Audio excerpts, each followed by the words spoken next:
大家好，歡迎翻嚟信仰不離地。今日想同大家傾一個好多未信嘅朋友都會問嘅問題：翻教會係咪一定要做十一奉獻？相信呢個係唔少未信嘅人嘅挑戰。今日就想用一個比較貼地嘅角度同大家講下奉獻嘅真正意思。喺外界角度，好多人都以為翻教會就一定要奉獻，甚至有人以為奉獻就等於教會嘅收費。其實聖經並冇話唔奉獻唔可以翻教會，教會唔係收費場館，更加唔係一個商業機構。而教會嘅弟兄姊妹亦都唔會因為你奉獻嘅多寡，甚至乎你唔奉獻，而減少對你嘅愛心相待，因為呢個過程佢哋都經歷過。馬可福音12章就記載咗一個窮寡婦嘅故事。耶穌坐喺聖殿銀庫前面，見到好多財主投入大量嘅金錢入去，但係有一個窮寡婦只係投入咗2個小錢。耶穌就叫門徒過嚟，同佢哋講：我實在告訴你們，呢個窮寡婦投入銀庫嘅比眾人所投嘅都要多，因為眾人都係攞有餘嘅奉獻，但呢個窮寡婦雖然自己不足，但係將自己一生所有全部投進去。就呢件事，我哋可以睇到耶穌睇重嘅唔係金額，而係心態，對上帝供應嘅信心，呢個先係奉獻嘅真正精神。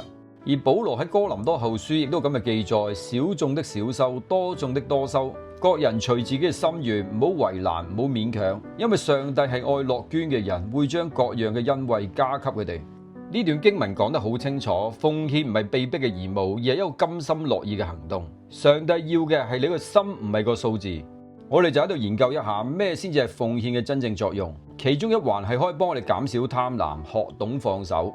而外界一般都只會睇到信徒嘅奉獻，而唔去分析佢嘅信心成長。譬如一個信徒月入5萬，如果以11奉獻，即係佢每年奉獻6萬。如果有10年嘅恆常奉獻，即係起碼都奉獻咗60萬。呢啲奉獻，信徒會認為係為討神喜悅而做。如果有一日呢個信徒喺商場嘅洗手間執到個牛皮紙袋，發現裏面裝住咗10萬蚊現金，又冇 CCTV，又冇人睇到，基本上攞走都冇人知。如果用我自己做比喻，年輕未信嘅自己，我代咗啦。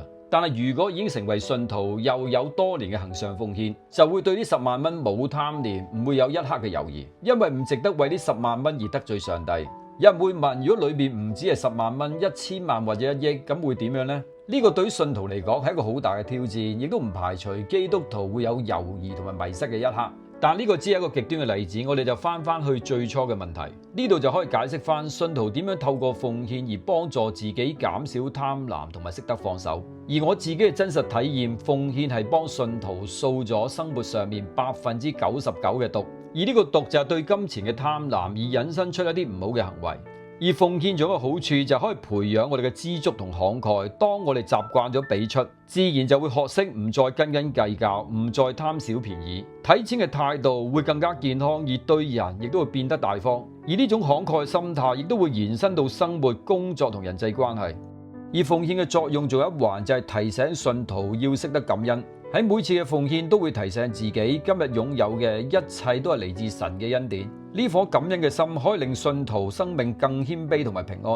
而奉獻唔單止係自己得着，仲參與咗上帝嘅使命，令到神嘅家有糧。而教會亦都會參與一啲社區嘅事工。你嘅奉獻可能支持緊一個貧困嘅家庭，一個青少年活動，一個宣教計劃，將金錢變成祝福，流向更大嘅需要。如果仲有人質疑點解教會要收奉獻，其實可以睇一睇香港有幾多間學校係由教會所創辦。真正嘅奉獻係心態，要知道一切都係由上帝而嚟，我哋願意將一部分擺上嚟操練自己嘅信心，而生命亦都會慢慢有突破，少咗貪婪，多咗自由；少咗計較，多咗慷慨；少咗恐懼，多咗信心。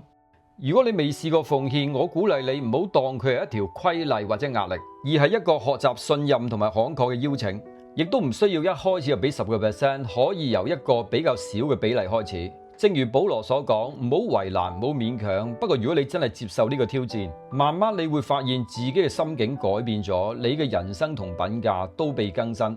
就以我自己為例，我初期返教會係冇諗過奉獻呢樣嘢，因為嗰段時間環境唔係太好，返咗成年先至同老婆商量每個月奉獻1000蚊。但喺10年之後，我哋發現奉獻收入嘅1/10已經唔足夠報答上帝喺我哋身上嘅恩典，所以決定向11以上挑戰。我嘅家庭唔算係好富有，喺我啲客人嘅眼中可能覺得我好窮添。但我成日都講，點解上帝會對我咁好？佢真係連一日都冇虧待過我。我已經有咁好嘅嘢，使乜同人比較？而奉獻亦都唔單止喺金錢上面，做美好嘅見證、傳揚上帝嘅福音都係一種奉獻。講到最後，如果呢個星期有朋友需要代禱，歡迎喺留言欄嗰度留言，我會逐一為你哋禱告。亦都希望其他聽眾朋友可以一齊集氣代禱。